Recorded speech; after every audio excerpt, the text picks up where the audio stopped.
The all-out search for a young woman who seems to have simply vanished. Her name is Heather Elvis. She's 20 years old, and she went missing after going on a date 3 weeks ago in South Carolina. But police have cleared the young man she was with that night. So what happened here? ABC's Steve Osunsami has more. Heather Elvis's family and friends mounting a search across several counties again this morning. Teams of volunteers fanning across South Carolina in the bitter cold, searching by boat, by ATV, on foot and horseback.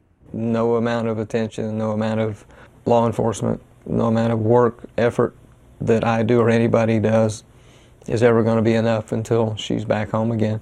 The 20-year-old disappeared after a date in the early morning hours of December 18th.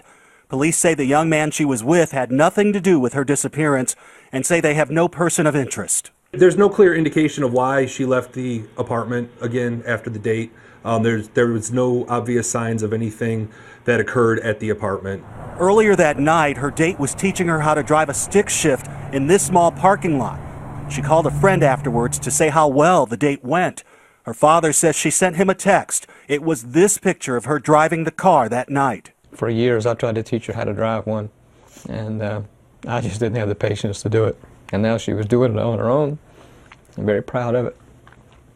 The next day, when she failed to show up for work, police found her abandoned car at a boat landing not far from her parents' home.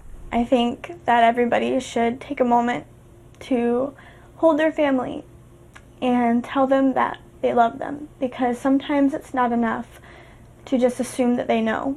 Just waiting for the right person to come forward and say, I saw something, or I heard something, or I know something, or I did something. They've kept the Christmas tree up, and her presents are waiting for her. For Good Morning America, Steve Osunsami, ABC News, Atlanta. Let's hope they do find her. Yeah, it's so tough for that family.